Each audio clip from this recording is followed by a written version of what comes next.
Witam serdecznie, troszeczkę ze Śląska i sobie dzisiaj porozmawiamy o ciekawych kwestiach, które na Śląsku miały miejsce.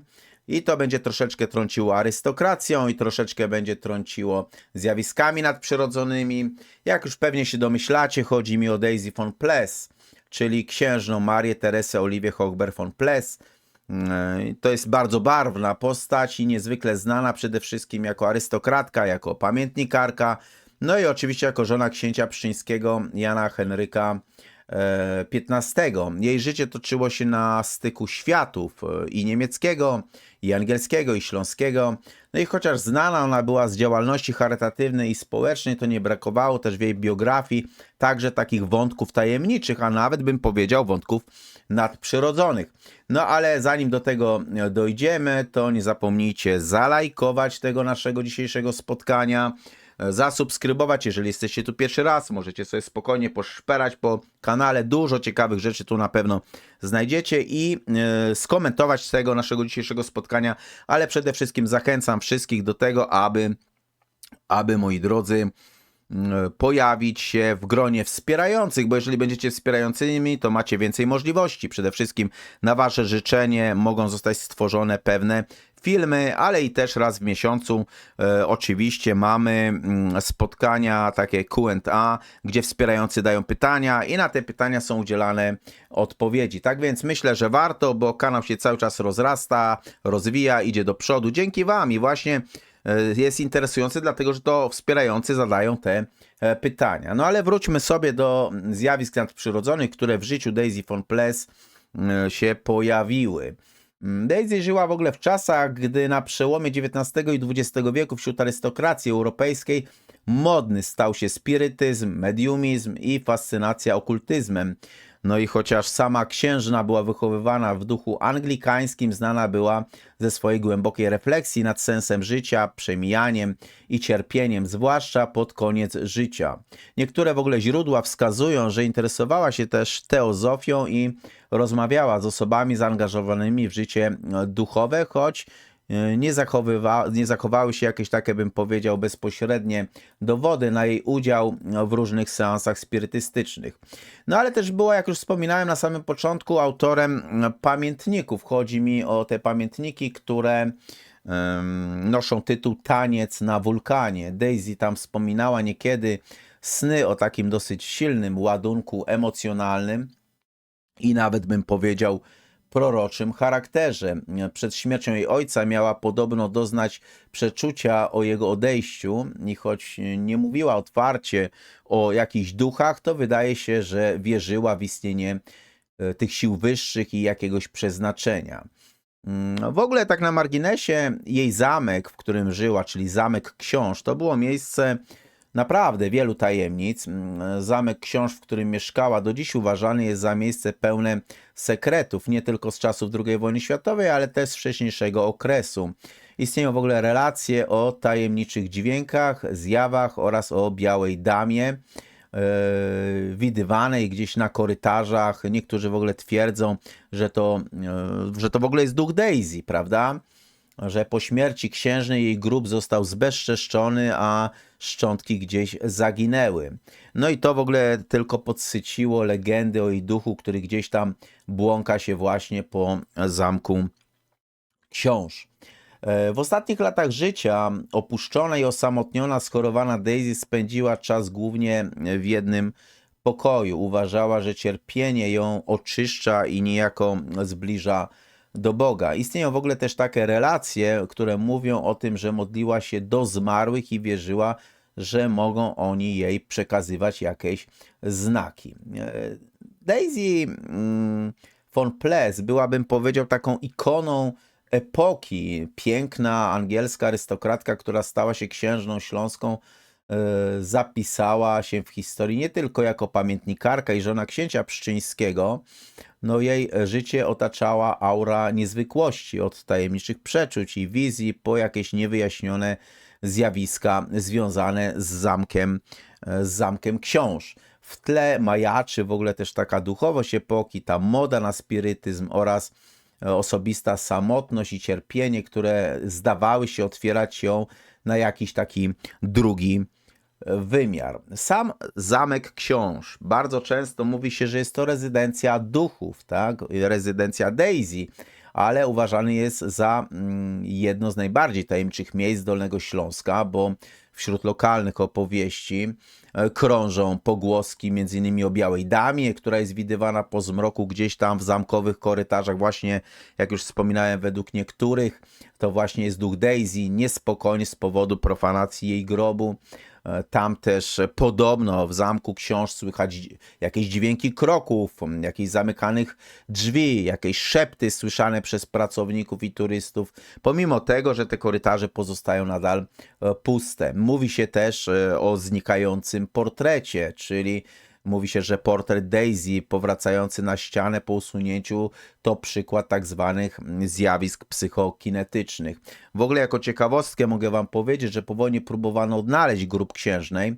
Pochowana w skromnym mauzoleum została zbezczeszczona, no i jej szczątki zniknęły bez śladu. No i to wywołało właśnie spekulacje o klątwie Daisy i o jej duchowej obecności w Zamku Książ. Daisy pozostawiła po sobie dzienniki, w których można znaleźć wzmianki o niezwykłych snach i niezwykłych przeczuciach. Na przykład przed śmiercią ojca miała doznać niepokoju sennego i widzieć go we śnie, jak żegna się z nią po angielskim parku. W czasie z kolei I wojny światowej pisała o takich złych snach, w których widziała i ogień, i krew, jakby przeczuwała zbliżającą się katastrofę. Daisy miała też wyjątkowo silną intuicję, potrafiła rozpoznać fałsz w ludziach i przewidzieć ich zachowanie. W kręgach dworskich mówiono czasem, że ona po prostu nawet ma taką zdolność, że czyta w duszach. Daisy żyła w czasach, jak już wspominałem, gdy arystokracja europejska fascynowała się w ogóle ezoteryką, teozofią, mediuizmem, hipnozą. Sama też znała osoby praktykujące te formy duchowości, bo jej bardzo bliskimi znajomymi był na przykład Sir Arthur Conan Doyle, autor Sherlocka Holmesa, znany spirytysta, który twierdził, że kontaktuje się z duchami, czy też znajomą była Lady Warwick, angielska przyjaciółka Daisy, która organizowała seanse spirytystyczne, w których według niektórych relacji również miała podobno uczestniczyć księżna von Pless. Niektórzy badacze uważają, że Daisy, choć oficjalnie nie angażowała się otwarcie w okultyzm, była zafascynowana takimi ideami życia po śmierci, reinkarnacją, no i też karmą.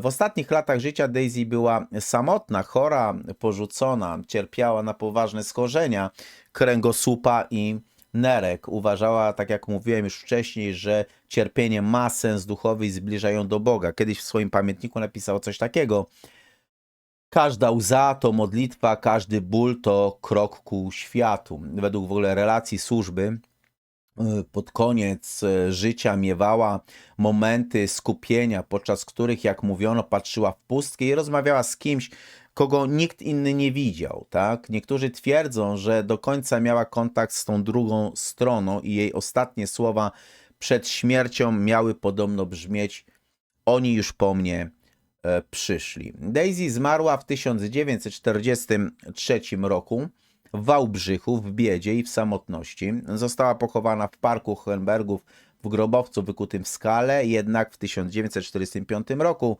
grób został rozbity, a trumna otwarta. Do dziś w ogóle nie wiadomo, gdzie znajdują się jej szczątki. Żadna teoria, taka na przykład jak, nie wiem, wywiezienie, ukrycie, zbezczeszczenie, nie została w ogóle potwierdzona i to stało się taką pożywką dla licznych legend o tym właśnie niespokojnym duchu księżnej, który gdzieś tam po parku się i po zamku błąka.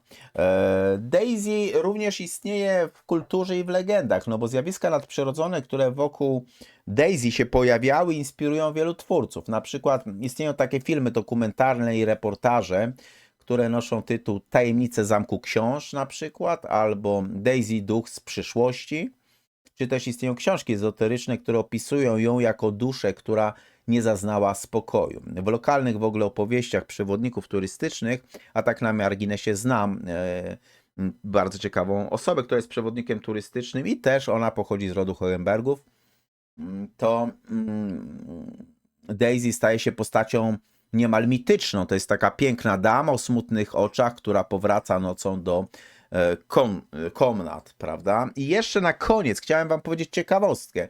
Pewien hit, bo słynna Daisy, angielska arystokratka, po rozwodzie z księciem pszczyńskim Janem Henrykiem XV Hohenbergiem utraciła swoje obywatelstwo niemieckie, ale uwaga, zachowała obywatelstwo polskie. Polski paszport posiadała aż do śmierci, czyli aż do 1943 roku w Wałbrzychu i regularnie go odnawiała w konsulacie polskim we Wrocławiu aż do czasów wybuchu wojny. Bo to jest taka bardzo ciekawa sprawa. Książę Jan Henryk XV Hohenberg von Pless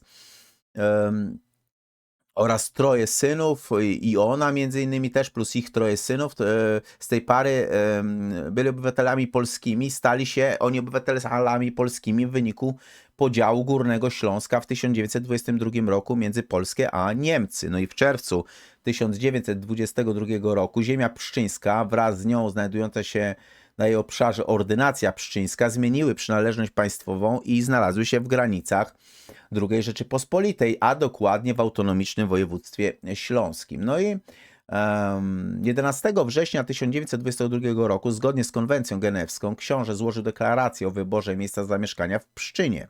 To wiązało się z przyznaniem całej rodzinie obywatelstwa polskiego, więc swój wybór on motywował tym, oficjalnie miejscem swojego urodzenia i tytułem, jaki posiadał. Zatem władze niemieckie nie cofnęły mu wówczas paszportu, ale i tak przyjęcie przez księcia Hohenberga von Pless i jego rodzinę obywatelstwa polskiego spotkało się z niezwykłą krytyką prasy niemieckiej. Na podsumowanie powiem tylko jeszcze, że Daisy von Pless była kobietą rozdartą między światami, między tym światem arystokratycznym, przepychem, a osobistym cierpieniem, między nowoczesnością a mistycyzmem, między obowiązkiem a duchowością, no i jej życie pełne miłości, zdrad, wojen, samotności i duchowej refleksji do dziś budzi emocje. Czy naprawdę widziano jej ducha w Zamku Książ? Czy sny i przeczucia, które opisywała, były objawami szczególnej duchowej wrażliwości? Czy jej w ogóle zgubione szczątki są powodem do tego niepokoju duszy? Wydaje mi się, że to są liczne pytania i na te pytanie nie ma pewnych odpowiedzi, ale jedno jest tak naprawdę pewne. Opowieść o Daisy von Pless to nie tylko historia z przeszłości, ale to jest opowieść o tajemnicy, która wciąż żyje.